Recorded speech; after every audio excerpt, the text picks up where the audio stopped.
Welcome to Retrologic, episode 59. I'm John Cummins, and I'm here with Sam Wagers, the third strongest host. And we're kind of doing this thing by ourselves today.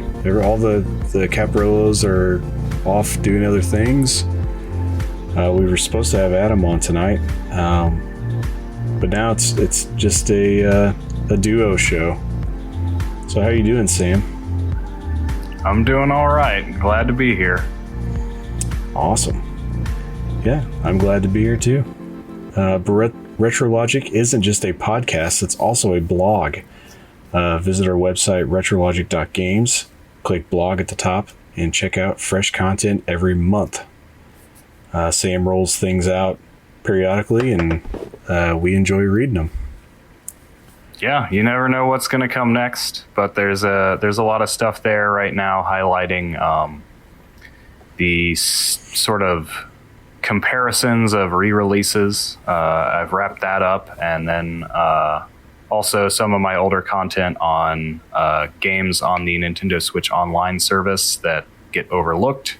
So stuff like Vice Project Doom, some recommendations you may not have heard from other places. Yes, the obscure games that nobody really asked for on the NSO, but we got them anyway. The ones that get announced and everybody says, this isn't Earthbound. What are you doing, Nintendo? Yes. You know, I really wish they would just give us, like, I want to play through Earthbound Beginnings again and not have to get my Wii U out. So let's get that one back on there again, too. Not just Earthbound. Oh. Well, they did say when they announced the N64 expansion that they're not ending.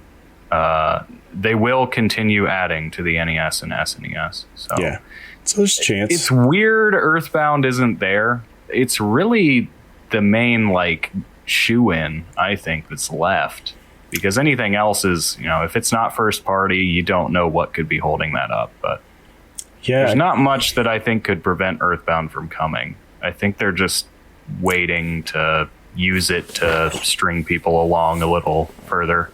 Yeah, I don't know of anything either that would be holding that up. Another one that I'd like to see is Mario RPG, but I mean that's a Square. Yeah, Square has put nothing on the apps, so it's not surprising that when they're involved, they want to do it their own way.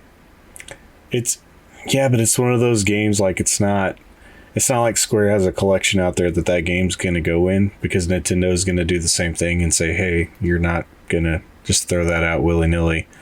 So to me, you think Square would maybe want to make a little bit of money and say, hey, if you pay us a little bit, we'll let you have this to go on. Yeah, and it could be there's an interest on both sides, but they just can't come to an agreement on how they should be splitting that profit.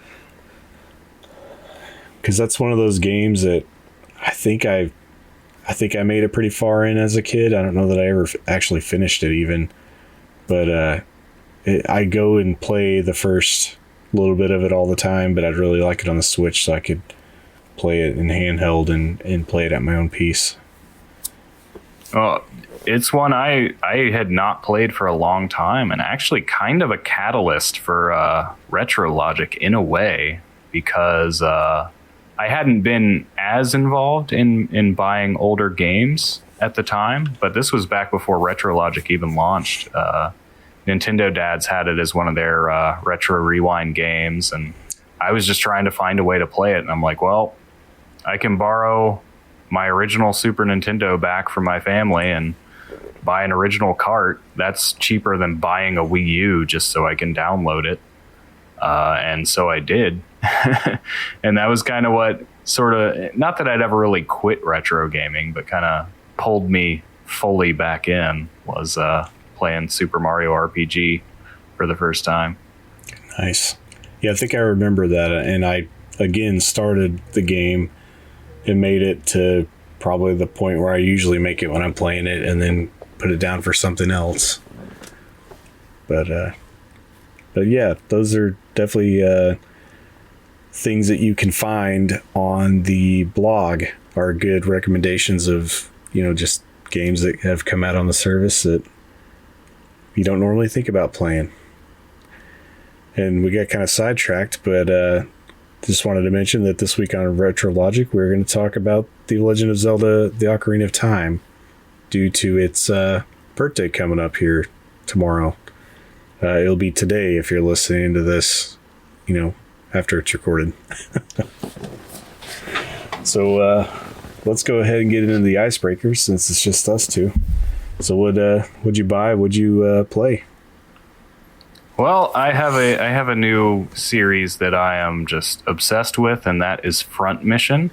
I talked about it a little bit last week, but I've been kind of marathoning the first game in that series. This is a Super Famicom game. I actually backed up the ROM from a cartridge on my Super NT and patched it myself so that I could play it in English because I don't know Japanese.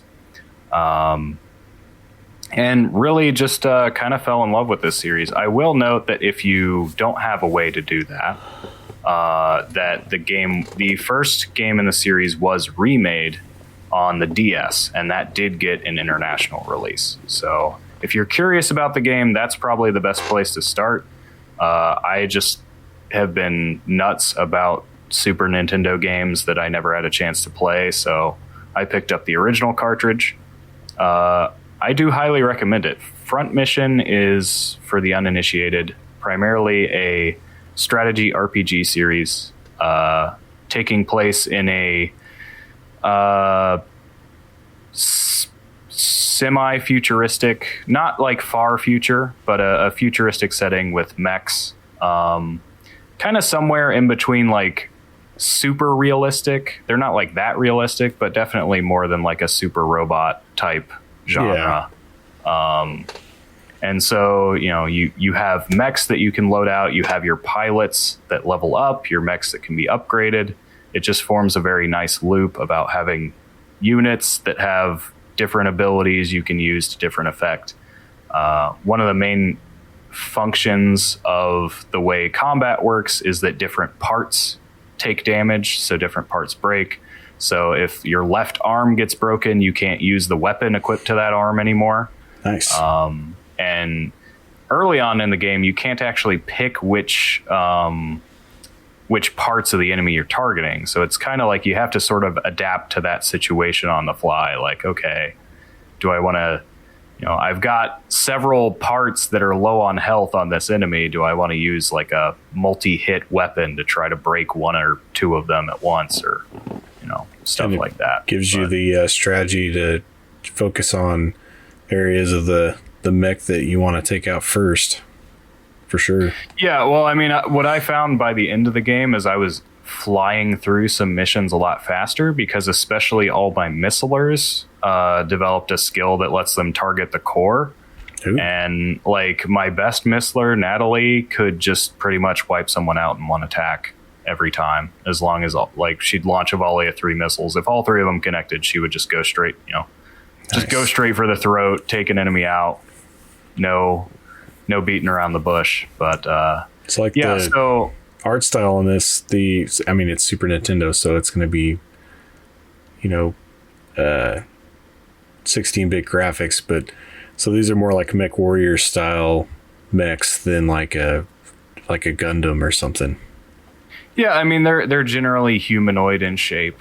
Some of them equip like things like tank treads for the leg part or things like that. But yeah, it's 16-bit. I think there's actually some interesting technical stuff going on with how they gave each like piece of the mech its own sprite.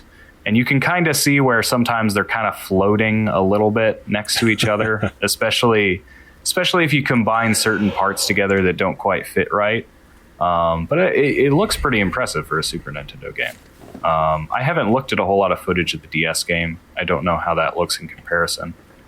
But yeah, Front Mission is really cool. It's it's a tactical strategy RPG. It has mechs. That just checks a lot of boxes for me personally as something that would get me interested.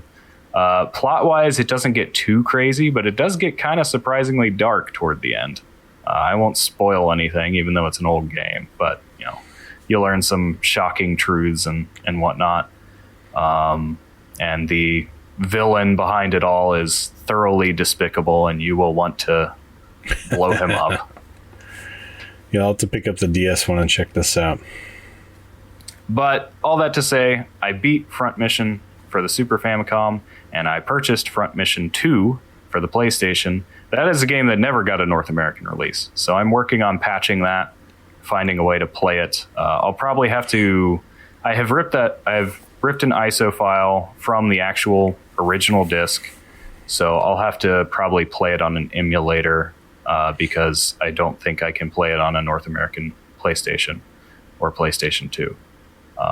But yeah, I'm pretty thoroughly along the way to collecting the whole series. I'll just have to play the whole series, which is another thing entirely. But yeah. I've got Front Mission 3 and 4, which were released. Front Mission 3 is still on the PS1. Front Mission 4 is on the PS2. And those did have a North American release. They're actually... Front Mission 4 is a pretty cheap game. Front Mission 3, I haven't looked at the price recently. It was like $30 when I picked it up. It may have gone up recently. And the final game in the series, Front Mission 5, never released outside Japan either, which is unfortunate because it's like the grand finale of everything. I also, which is probably the next one I'm going to play, I also have Front Mission Gun Hazard, which is a spin-off series. Story-wise, I don't think it's connected at all to anything else other than like in a very general way. I think it officially takes place in like an alternate timeline. But it still has RPG elements, but it's like a side-scrolling shooter. And it's actually made by the same team that did Cybernator. And it controls a lot like Cybernator, which I think is awesome, because I love the way Cybernator controls. Very love it or hate it, I think, for some people. But, you know, if you've played Cybernator, it's another mech side-scrolling action game, and the movement and jumping is like very clunky, and there's just a fantastic weightiness to it that I really appreciate. So yeah, I'm excited to check that one out. Awesome. Well, let's see. Do you have anything else, or? No, that's pretty much it. I'm just obsessed with Front Mission now. Yeah, this definitely sounds like something I want to play, so I'm going to have to find a copy of these and try one out. I did not pick up Front Mission. I grabbed Crystal Warriors for the Game Gear, and that's a game that I believe I played on my cousin's Game Gear when it released. I was trying to think back the other day. I finally found a copy. I actually have this game. This is right now my only Game Gear game. Nice. It was just kind of an impulsive purchase. I just wanted, because I got the Mega SG with the adapters, and I just wanted an excuse to use the Game Gear adapter. And I think this is what I wound up picking up. Haven't played it yet. If pre-orders don't, or not pre-orders, but just orders in general don't open back up for the Pocket here soon, I might be buying the SG and the adapters as well, just to play some Game Gear games not on a Game Gear. Because that was my plan, was to play them on the Pocket, and then I couldn't secure a pre-order. I have the adapter pre-ordered though, and the dock, so maybe I could figure out a way to use that adapter with the Game Boy hardware or something. I don't know. But yeah, I picked that up. I picked up Echo Tide, the Tides of Time for the Genesis, complete in box package. My local had it for like $3. I don't know what they were. I mean, it's not a super expensive game, but it's worth at least $15. Yeah, anything for $3 is a steal these days. Pretty much. If I find Genesis games in the box still with everything there for $3, I buy them. Like I bought a copy of The Lion King for, I think it was $3 also at the same place, and I gave it away. Just, it's $3. Can't stop. And then the rest of the stuff that I purchased are just some newer things. I got Tony Hawk Pro Skater 1 and 2 for the Switch finally. Came down to like $20 for Black Friday, and I felt like that was right around where I wanted to be at for that game. and I have both of them for the N64 anyway, so I just wanted to be able to play them handheld mainly. I did also pick up the Pokemon Diamond and Pearl remakes for the Switch, and haven't had a chance to play them yet, but plan on digging into that with my son. He picked the Pearl version, and I got stuck with Diamond, which is fine because I played Pearl originally. So this will give me a chance to play the other version. And nice. Yeah. And the only thing I had a chance to play this week was more Outer Worlds. Imagine that. I think I'm pretty much done. I think I just have a few more quests left to do, and I'll be finished. That game is refreshingly short, like especially if you're not trying to 100% stuff. Like it doesn't overstay its welcome, which after playing Fallout 4, I appreciate, because it's very much a Fallout style game. Oh, it's a Fallout clone. I do appreciate the like how close they kept the dialogue to a Fallout style game. Like you can just, choose to not agree with somebody at all and initiate this is combat. The team that made New Vegas. So. Yeah, exactly. But yeah, no, it's so close to Fallout that I really enjoyed it more than I thought I was going to, just based off of hearing other people talk about it. I thought that the hardware limitations in the playing the game are going to bother me, but they don't. I mean, it looks like dog do, and I'm still loving it. I don't know. It's so good though. Well, I mean, if you're capable of still playing, PlayStation 1 and N64 games, I think you're fine in that regard. Yeah. It's the step above those, but yeah, no, it looks like if I was playing it on PS4, I would and then I went back and played it, I might have more problems with it, but not knowing what it should look like, I'm finding it fine. It works just fine. So real quick, since I just completely blanked out and forgot to mention it in what I've been playing, I did last Tuesday play some Silhouette Mirage on stream, which I believe I'd mentioned picking up the game last week. So that was a ton of fun. That game is even weirder than I thought it was, which is great. I posted a screenshot on Twitter of the quote, as a general rule, I don't normally purchase flora from giant homicidal flying fish. That's pretty much what you're getting into with this game. Oh, nice. So I will be streaming that again tomorrow night. I just want to make sure I mention that. Probably moving the stream a little bit later to 8 o'clock Eastern time. Again, that's on Twitch. retrologic.games is the Twitch channel. You can see me stream on Tuesdays. Hopefully Dan will be able to stream again because I miss watching him stream. But we will both be there. So we need to get you streaming, John. Yeah, at some point I need to get back to it. I think I fell off even earlier than Dan did. I think the last time I streamed was the first couple of crossplay games I did some streams on.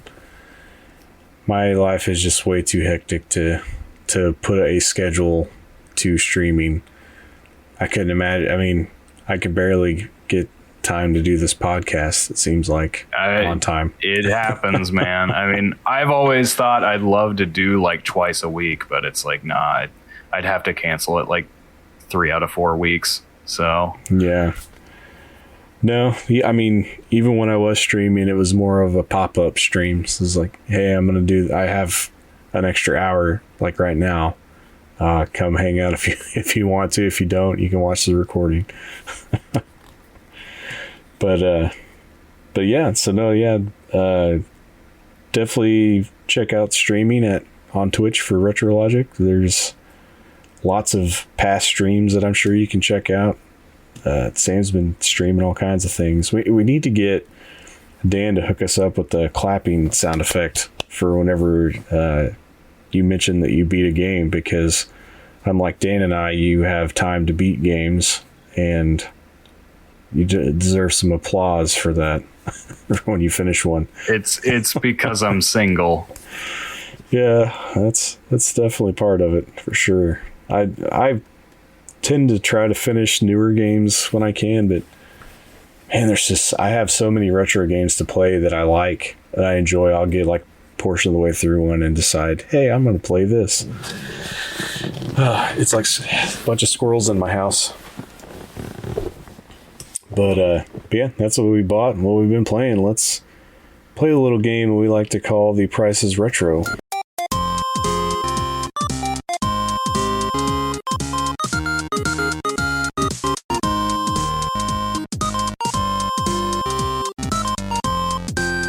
Alrighty, if you guys haven't ever heard us play Price is Retro, here's how you play. We're both going to list off 4 to 5 games. And we always say 4 to 5 games, but sometimes we get lists that are way more than 5 games. Or, maybe even less than 4 occasionally. So that's not a strict rule, but it's always in here nonetheless. We're going to guess how much these games are worth in total. Dollars and cents now, because this is season 2. And whoever is closest to guessing the actual price of the lot wins. Everyone has a list. Everyone guesses. We even have a friendly ghost, maybe? Poltergeist. Yes, the poltergeist, who always guesses $300. I don't know if he's friendly or not, because if he wins, he's probably bragging. I don't know. He hasn't won yet, so we'll have to wait and find out how he reacts. We're not going to do any guest lists this week, just to give everyone a heads up who submitted a list. We're going to keep this one short and sweet since it's just Sam and I. There wasn't any point in wasting everybody's lists on just the two of us. So we'll wait till we have a full crew, and we'll get to those lists next week, hopefully. You can also check out the Prices Retro database in the Discord server for history and stats for all of our past games. It's nice to go back and look and just see what all we've done, because after doing 58 episodes of retrologic, there's lots of stuff that I've forgotten over that time. And now I can go back and look and see what games I've already mentioned so that I'm not putting them on my lists consecutively. Well, the thing is, you can use them again because the prices are different now in all likelihood. They are, but I really like bringing new games to the game when I can and when I remember. But it is funny whenever one of us pulls out a game that the other person has put in at some point and we've just forgotten about it over time. But yes, Flightsy's put a lot of work into the Prices Retro database, and it's always nice to check it out and even every once in a while just tell him how much you appreciate it. And I think I owe him a rundown of our current standings. I think he requested the other day, and I haven't got back to him yet, but those will be on the way too. But anyway, back to the game. We're going to play the game, and Sam, do you want to go first, or do you want me to go first, or should we flip a coin? I've got a pretty simple theme this week. It's another series collection. So I've got Etrian Odyssey for the Nintendo DS, complete in box. Okay. Etrian Odyssey 2, Heroes of Lagard for the Nintendo DS, complete in box. Etrian Odyssey 3, The Drowned City for the Nintendo DS, complete in box. And Etrian Odyssey Nexus for the Nintendo 3DS, complete in box. Ooh. Is one of those a spin-off game? Or did you say 4? I don't know too much about Nexus. Because there is Etrian Odyssey 4. I believe these are all RPGs, at least. Yeah, there is a 4. Yeah. And there's also the Untold games, which are 3DS remakes of the first 2 DS games. And there is Mystery Dungeon, which is definitely a spinoff. Yes. Yeah, all Mystery Dungeon games are a spinoff, right? Let's see. If I had to take a guess, I'd say that the latter ones are more expensive than the first one. So let's go with $275. $275. Yes. Okay. The total is $408.83. I knew I should have put some more on there. So the first game is $68. The second is $64. 3 is $186.22. There we go. And Nexus is $90.61. So I believe, if I'm not mistaken, Nexus is one of the very last 3DS games to come out. So that may be one to keep an eye on. Those late, very well into the Switch's life 3DS game coming out. So yep. Sometimes those are the ones that become very expensive because they get overlooked at the time, and then people discover later that they really want to have them. Yep. So keep an eye on that one, I guess. It's already climbed to $90, which is pretty high for a 3DS game. 3DS is, I think it's going to have a quick ramp up on a lot of games. Just, there's just a lot of good games on that console, and the console itself is already seeing a lot of pickup value wise. I mean, I think a lot of them are valued at more than they were brand new. So yeah, the only thing keeping that down is there's a lot of them out there. Yeah, especially because of all the different models that were released. A lot of people bought multiple 3DSs. Yep. I know, like they're probably willing to part with one of them. My Zelda one, I think I have the Hyrule edition, the one with the shield on it. Not the 2DS, the 3DS, the gold one. And I think it's worth like almost $400 in the box right now, and it was only a $200 console. The other thing that could keep prices down for a while is that at the moment you can still buy games on the eShop, and a lot of those games are for sale. You know, even if you wanted Etrian Odyssey Nexus, you could buy it on the eShop for less than $90. This is true, and I don't know that on the Nintendo Dads they were talking about 3DS. People, in Japan are still buying the 3DS. I don't know where you could find one at because there aren't any stores here in the US that are selling them. I know that. Not brand new. It's hard enough to find a Switch OLED. Yeah, this is true. Or a PS5 or an Xbox Series X. There's still ghosts in the retail world. You can try to buy one online, but I don't think that any of our retail stores here locally that I'm at have ever even had a PlayStation on the shelf. Like, I've never seen one in the wild, or I would probably have it at my house right now. But anyway, awesome. Yeah, what have you got for your list? My list is a list of Game Gear games, just because. We're going to do Crystal Warriors for the Game Gear, complete in box. And the second game is Mega Man for the Game Gear, loose. Thought you might like that. Earthworm Jim for the Game Gear, complete in box. And the last game is Arena Maze of Death for the Game Gear, complete in box. Oh boy, I have no idea. I think the Mega Man game is very expensive. I just don't know how expensive. I'm going to guess $350. $350. All right. Well, the total of my lot is $546.39. There's a reason why I left Mega Man loose.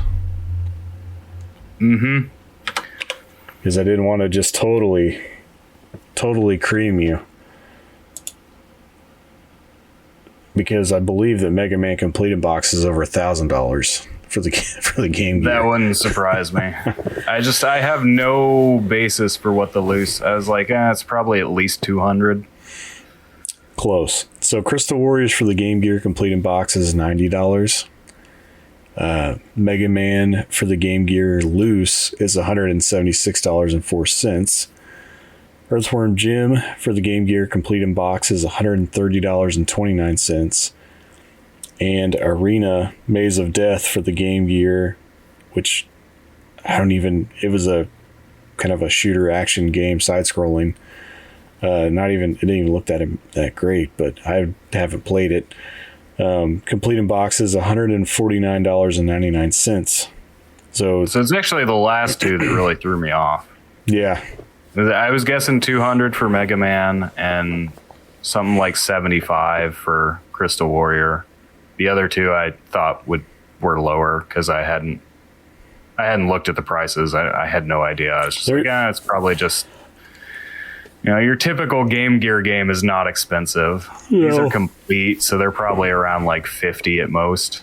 But I was wrong on that. Game Gear games are kind of like Genesis games. There's a lot of low-end, cheap complete in box games, and then there's the ones that are just outrageous that you would have no clue that they would ever cost that much. And I don't know why anybody would want to play the Game Gear version of Earthworm Jim enough to pay $130 for it. It could not be near as good as console at that versions. point, it's not about the playing the game. It's about having the rare thing, I guess. Yeah. So, with just one list apiece, Prices Retro is done, and I edged out Sam at $133.08, and you came in at $196.39. Didn't lose that badly. And I didn't lose to the Ghost. Nope, the Ghost. Let's see here. The Ghost was $246 off of my guess and $108 off of your guess. So I guess the Ghost did beat me on yours. That's right, because you guessed under 300, Yes. And it was over 300. Yes. But you won overall. But I did win overall, yes. So the Ghost... Because the Ghost had to guess twice. Yes. We only had to guess once. That's a loophole for the Ghost there, too. But yeah, no, the Ghost had a total of... Let's see, $354.47. I had to do that math in my head. All right, so without that brings me one step closer to Dan, even though he's not here, so we can't count this episode. But all right, so Prices Retro is done. What is next on the list? We are going to let's just hop into the show topic. Let's discuss some Ocarina of Time.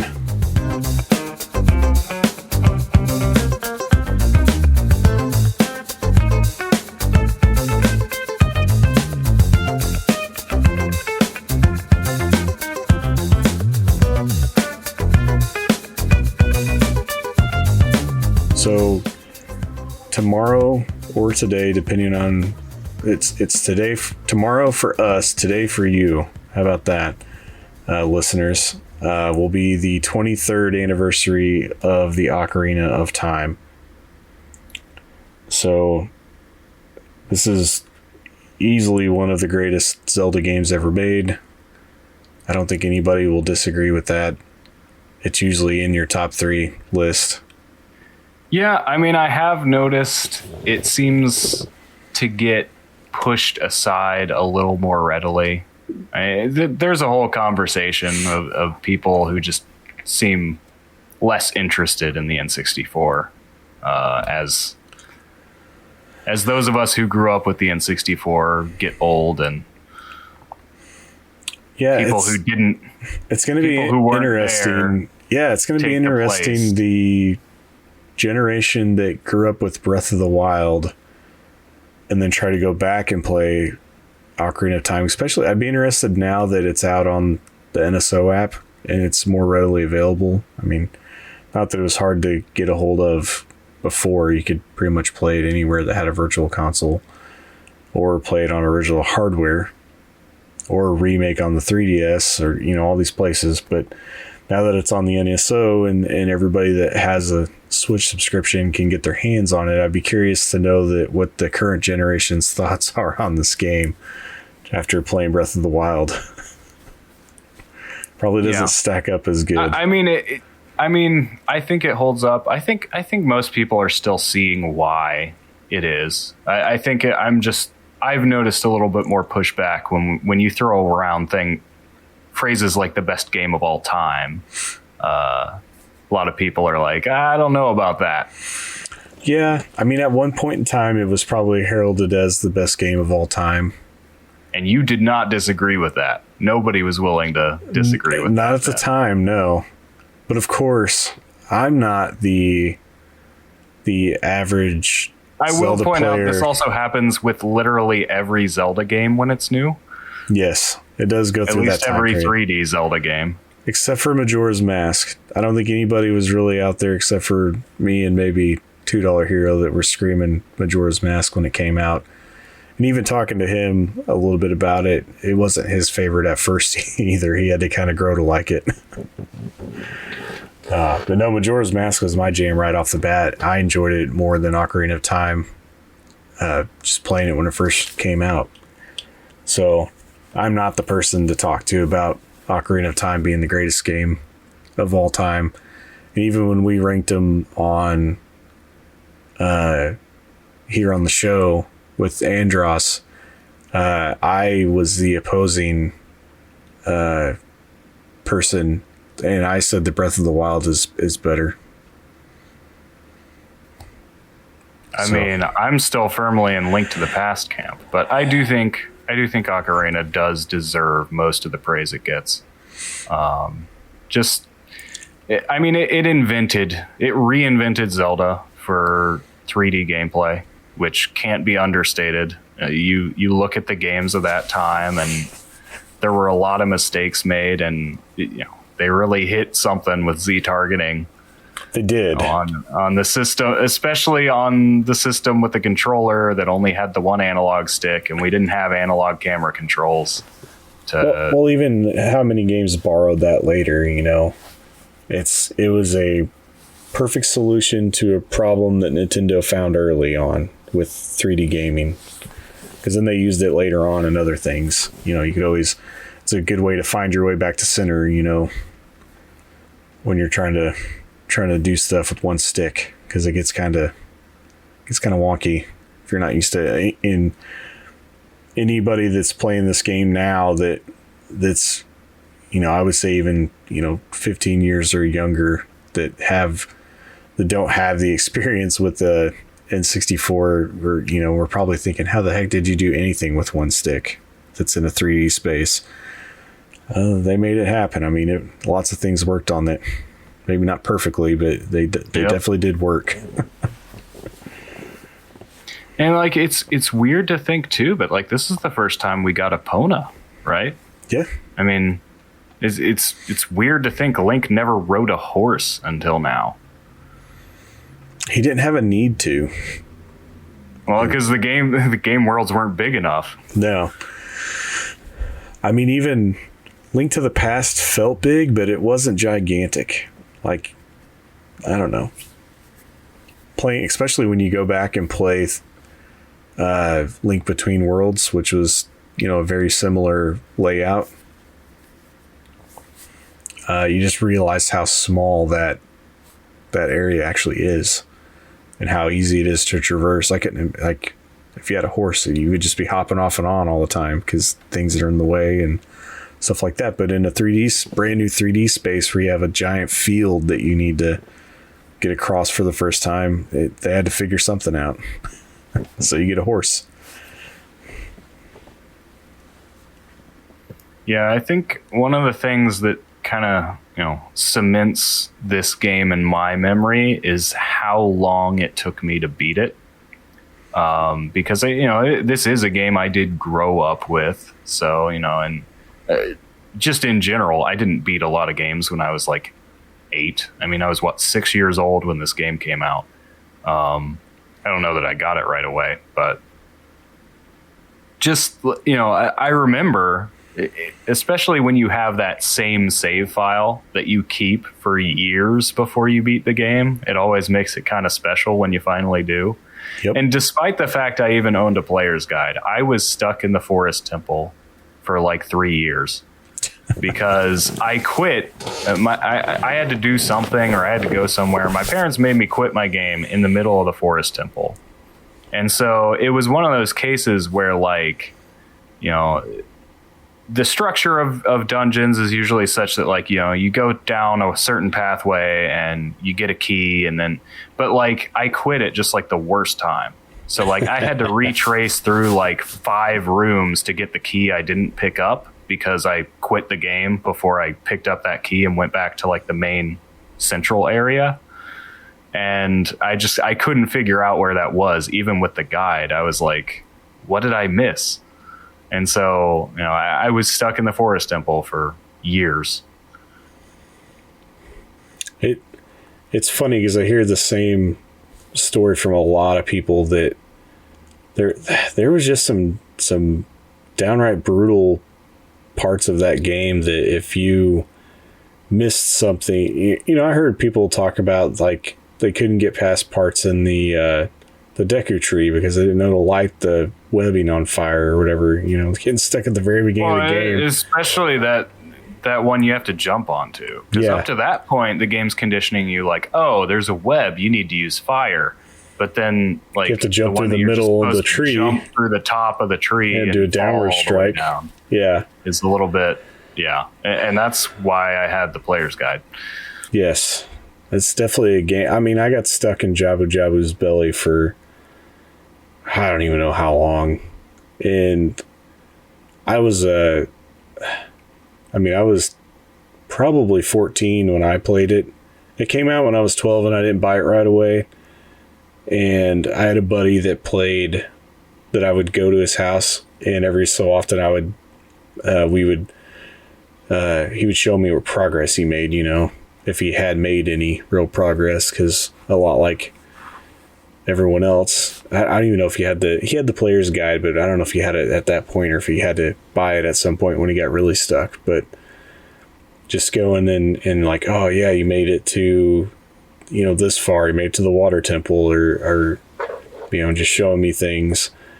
And yeah, it wasn't until, in fact, I had already had Majora's Mask and beaten Majora's Mask before I completed Ocarina of Time, so I played him in reverse order. But yeah, no, it was always fun checking in and seeing where he was at whenever we first were playing through it.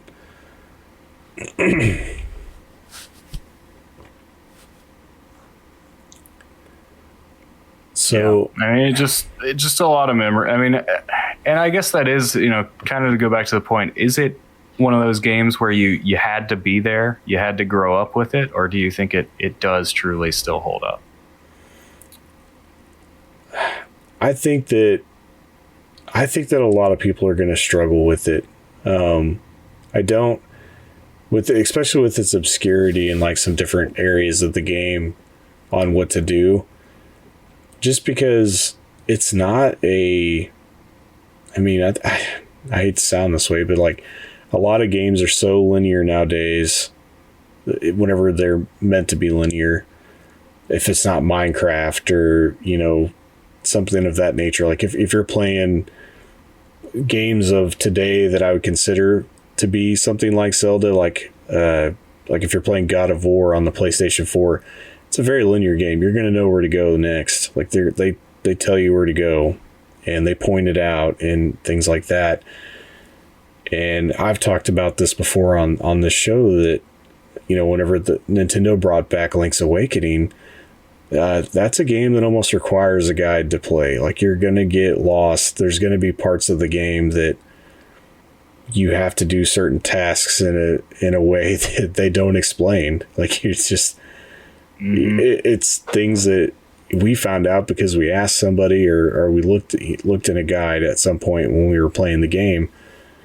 But I don't know that I would have ever come across the solution to that problem on my own without it. And Ocarina of Time has some moments like that too, I believe. So I could see a lot of people getting turned off by some of that. The thing is, though, if you're playing today, you have the internet. This is true. You don't even need to, back in and this was actually kind of like a revolution in retro gaming for me, is when I got high-speed internet and I could look up stuff on GameFAQs. And, back in my day, we had GameFAQs. It still exists. But, I was looking at a TXT file of a guide walkthrough for a game and figuring out where I was stuck and what I needed to do to get unstuck. But that was actually kind of like the renaissance of going back and playing all these Super Nintendo games that I couldn't beat when I was younger. Oh, man. Even beating them because I had the knowledge and I was like 14 and could actually develop the skill. Well, even in 99 or 98, whenever Ocarina of Time came out, there was message boards. Like, I remember being on gaming message boards back then. But I mean, for a lot of people, you may not have had your own, you shared a family computer, so you weren't going to be using it. That's very different from you always had today. It is very different. I mean, you have even kids have phones, but notwithstanding, you can find videos. Yeah, exactly. Which usually makes it a lot more obvious what you need to do, because you can actually see exactly how it's going to look in your game. Well, yeah, and I remember whenever, playing this game and being in school and you get to the point where you're stuck and you're like, all right, well, now I'm going to have to wait until my designated, internet time at my house to figure this out. And I had to figure it out in that amount of time where I don't, have to wait till tomorrow or whatever. Because growing up, especially on dial-up, and my dad was self-employed and was expecting phone calls all the time at the house. I had a window of opportunity that I could be on the internet. and that was it. And if you couldn't figure out all the things you needed to in that amount of time, you had to wait till tomorrow. And it's one of those things to explain now. Heaven forbid you print out the walkthrough so that you can read it later.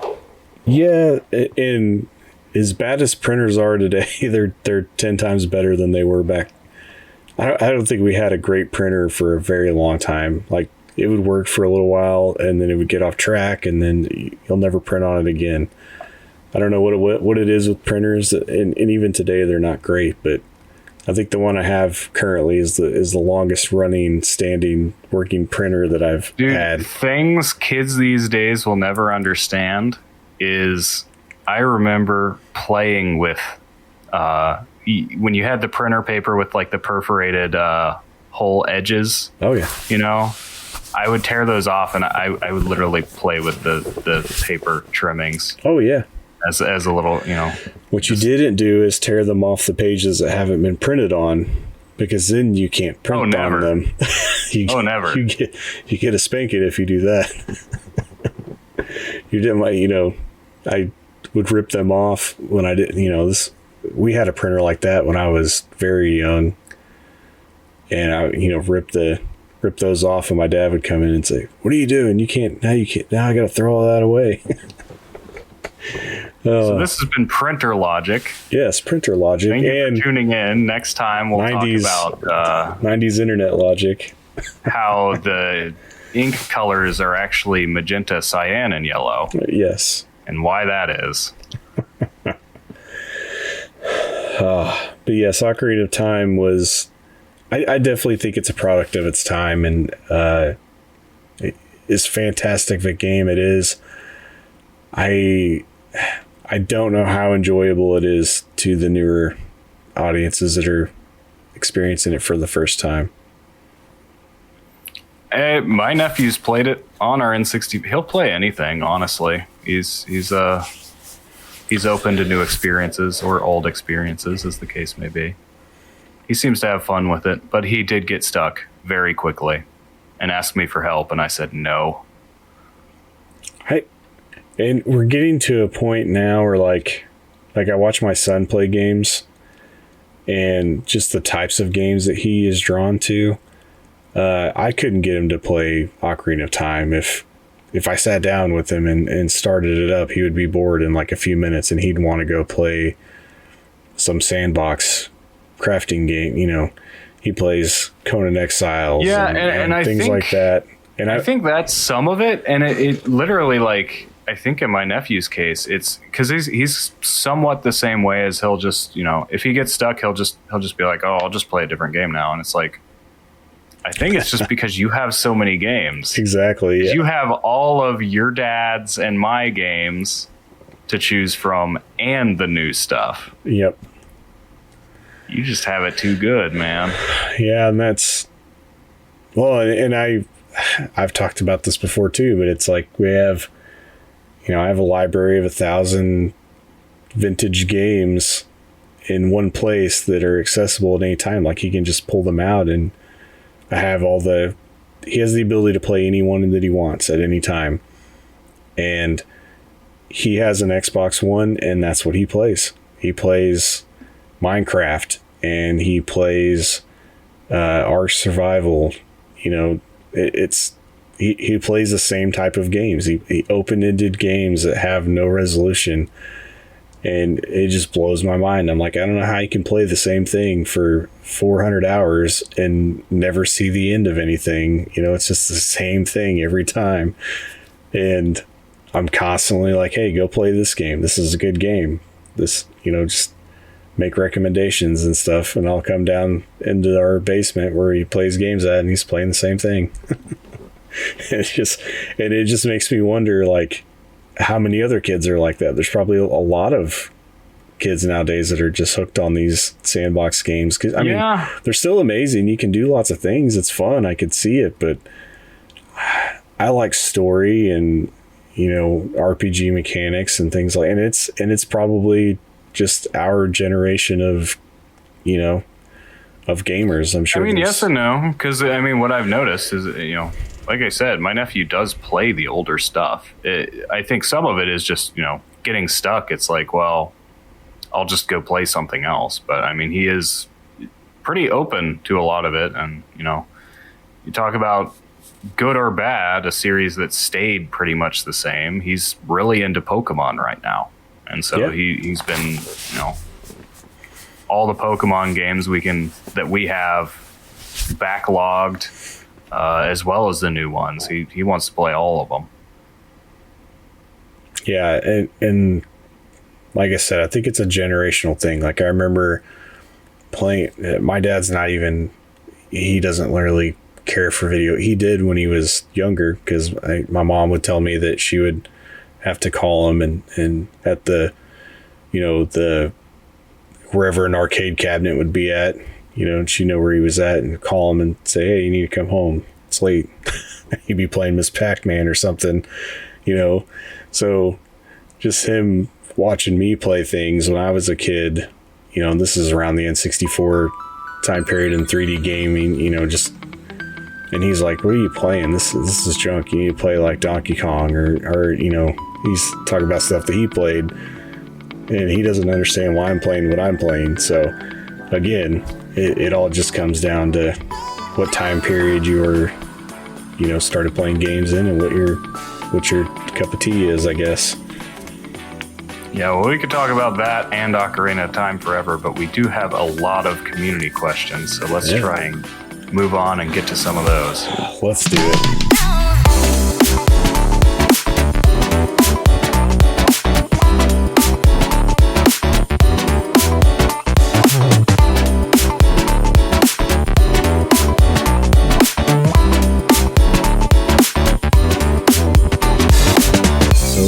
Community couch. This is the warm and fuzzy community couch. I don't know. We described it in so many different ways, but it's a couch nonetheless. And Flighty asks, is it too late to submit a community couch question? And the answer is no. It's never too late, Flighty. You ask as many questions as you want. The answer is also yes, because he did send this like while we were recording last week. Yeah, but that's fine. It's too late to be on the show that we were going to record in 5 minutes, but it's never too late. We'll come back around and get your question at any time. Yep. I will never tell anybody they can't ask a question. So there you go, Flighty. Ask away.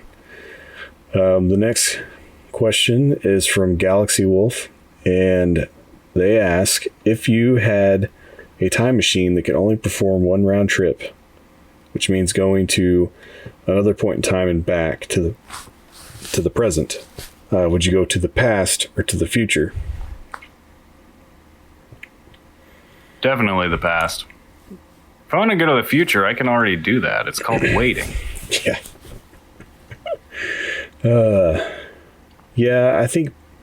Though I guess this is a round trip, you do get to go back and maybe use your knowledge of the future for something, but I think the ability to correct mistakes I have made in the past is far more appealing than any advantage to going to the future.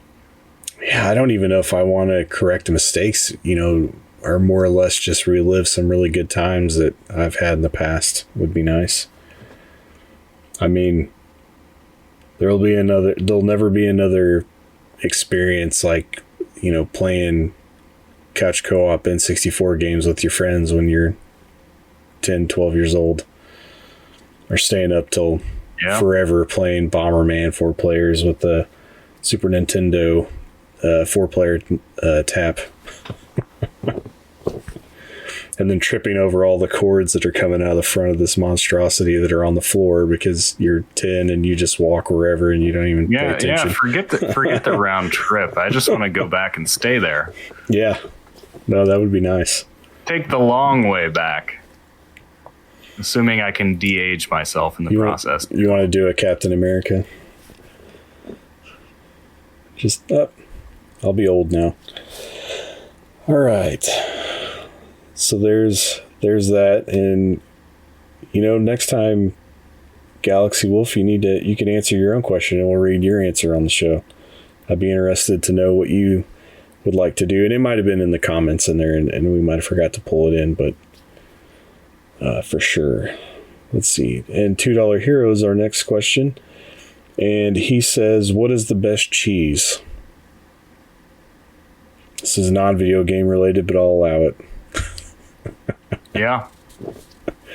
Asking the important questions. I appreciate that, $2 Hero. Yes. Food is always number one, right? I mean, I love video games, but I think I love food even more. And I mean, I'll be honest, I don't have very expensive taste in cheese per se. I mean, I like a good cheddar. And I would say, though, generally speaking, it depends on what you're going to eat. Are we talking eating a cheese plain? Eating a cheese like just with crackers? Are we going to, each cheese has its place. There is place for every cheese in my heart, but not in my stomach, unfortunately. Yeah. So, there's a few that I can go with. If I have to pick one, though, and because I have a fun fact to share about this that proves my point, Parmigiano Reggiano. Because there is a bank in Italy that uses Parmigiano wheels as collateral. Nice. It's actually a thing that they did. Because the cheese is so valuable, and because, it takes a long time to mature. Most of the labor that goes into it is done at that point. But, you have farmers that can't wait 18 months to sell their cheese and actually get paid. So they give it to the bank, which keeps it stored and makes sure it's tended to however it needs to be tended to. And, they get money. So it's kind of like a win-win situation there. Now, do they get I always thought that was really cool when I learned about that. Do they get it at like a depreciated value because it's not fully aged? The bank's making money in some way. They would have to, yeah. Otherwise, it'd be like, here, just take care of my cheese and pay me. It functions as collateral on a loan, is my understanding. So, I don't know. I'm in the same boat as you. I don't have a favorite cheese. I don't know if any cheese is the best cheese, but I do like a good queso, and if I'm eating a sandwich, I like Munster cheese. So I will bring up too, I think I've mentioned it. Maybe I've not mentioned it to the retrologic crew before, but I recently in the past year have converted a broken refrigerator into a miniature smokehouse. And so I have taken to smoking my own cheese at times. So that's something I do enjoy doing, just as a, it's always something that you bring out and you impress your house guests with. Like, here you go, I have some cheese for you, and I smoked it myself. But I do just enjoy that. I enjoy the taste of smoked foods and snacks, cheese and nuts and all that. But as a result, I have taken to, because these are the ones you usually smoke, I generally prefer the harder cheeses. Those are the ones that usually smoke better. I'm not too much a fan of soft cheese. Soft cheese, I kind of have a texture problem with. I don't like the cheese so hard that it's like super crumbly. Like some cheeses are so hard that they like, I don't know how to explain it, but texture wise, it's kind of like you're eating a piece of rubber, but they're really crumbly. Mm-hmm. I kind of like the in-between. Like, I don't know. I like a mild cheddar. A smoked mild cheddar would be really nice. I think I could do that. I might have to get into smoking some cheeses now that sounds really good. You're not pressing your own wine and stuff either, are you? No, none of that. All right. So I think $2 Hero, we're both a fan of cheese. I think I could eat cheese with every meal. This is the way. Yes, this is the way. Cheese it up. All right. Flyt has another question. He says, if you were born a different sex, how do you think that would have changed your life, both related to gaming and outside of that?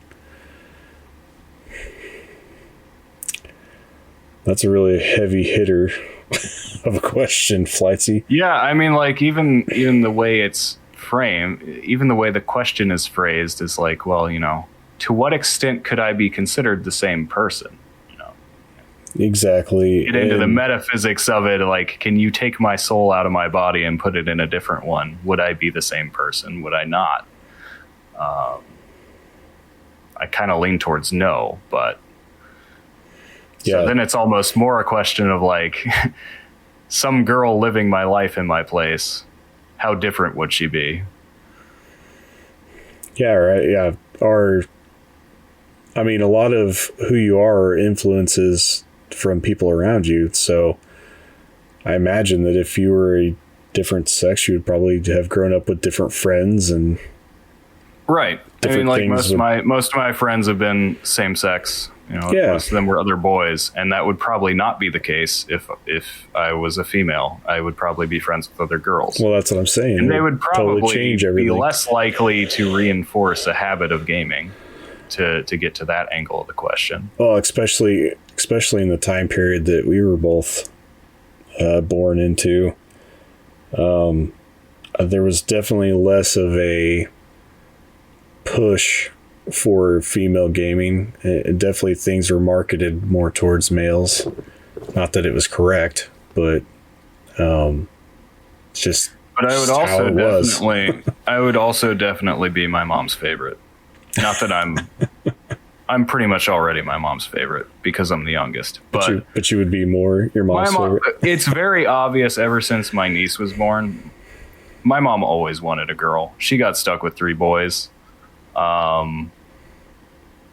She kind of dotes on the granddaughter because of that.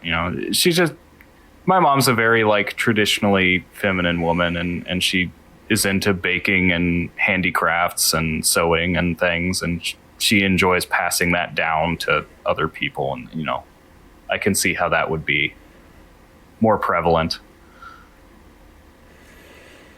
Yeah. I mean, I don't know specifically how it would have changed my life because it's hypothetical, but definitely things would be different.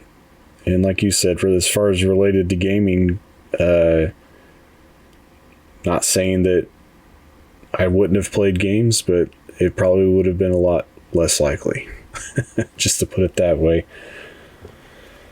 Hopefully that answered your question, Flightsy.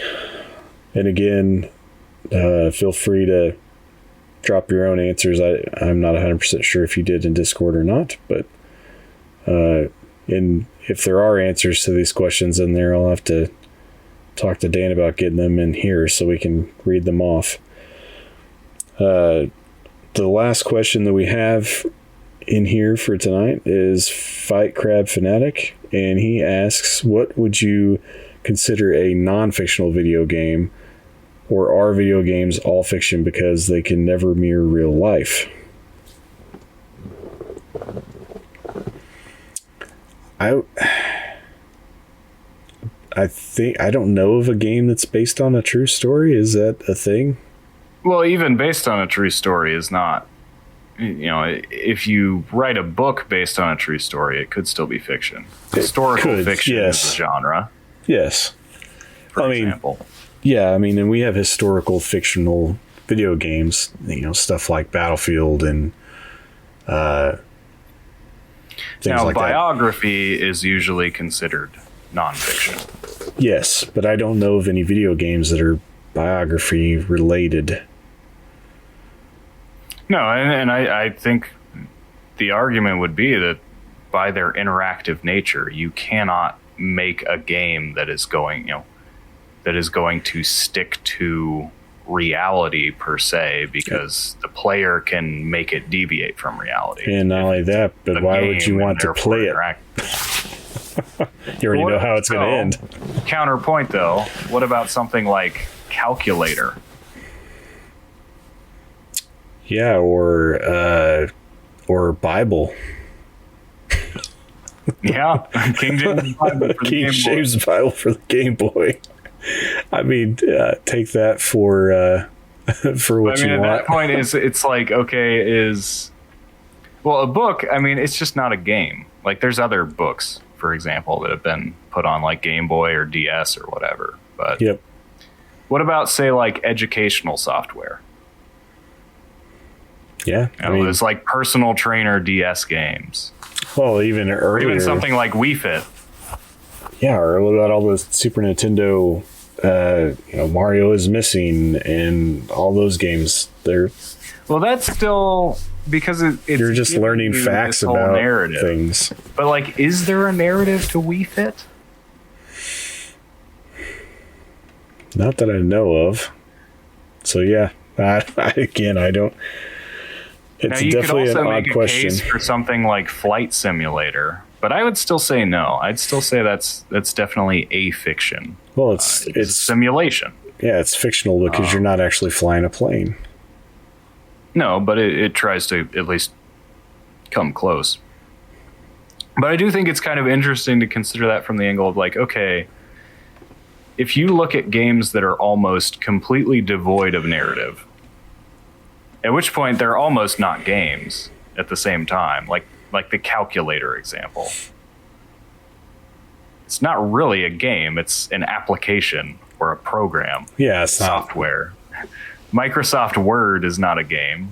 Is it non-fiction? At that point, the distinction just doesn't even matter anymore. I don't know if we're even talking about a game. But yeah. And anything that's an interactive book is not a game anymore either, because you're just reading things. What if you throw one QuickTime event in there, though? I'm still of the debaters of whether a QuickTime event is even a game. I lean that way too. I just find it interesting to push the question. Yeah. So I guess my answer would be no. I wouldn't necessarily say that they're all fiction. I just think that is a distinction you cannot apply to games. Yeah, that's because what makes a game is independent of the story being told. Yeah, because they're asking what would we consider a non-fictional video game, and I don't think I have a proper example. I think my best candidate, if you want one for a non-fictional game, is Calculator, the overpriced Nintendo Switch game. I have Calculator for Game Boy. And I almost bought TripAdvisor for Game Boy. Seen it the other day. I'm just curious of what destinations they're going to want me to go to in 1989. Mm-hmm. And I also want to know who bought it. Who bought a TripAdvisor game for, or it's an app for the Game Boy in that time period. I mean, stranger things have happened. What about the game that was on the 3DS for the Louvre museum? Oh yeah, yeah. It was like it's like those. It was a tour guide, but those things you can pick up at a lot of museums that have like the audio that'll yeah.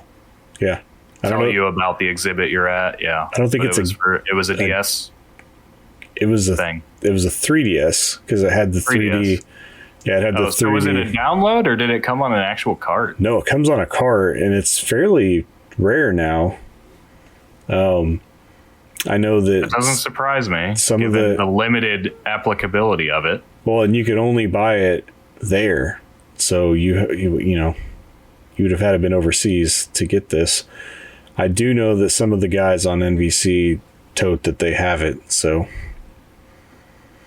But I don't know. We have price charting here with us. Let's see if I can find it.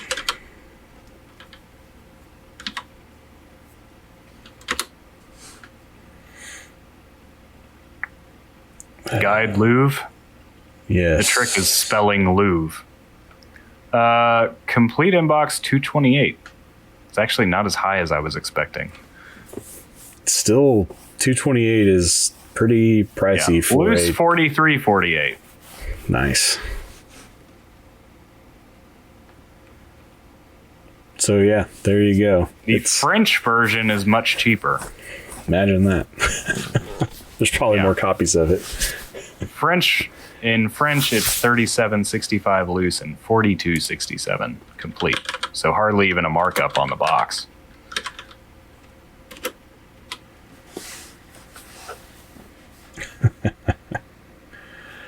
So yeah, no, that'd be a nonfiction game.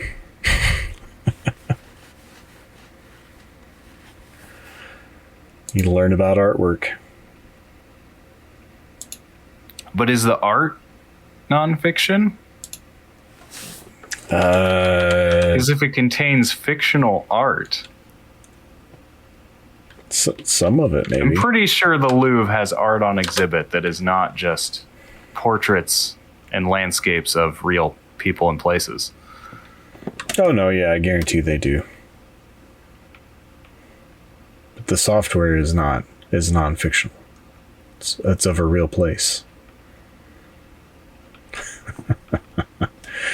All right. If it shows you a fictional piece, no, then does it? This is not Animal Crossing. It's not.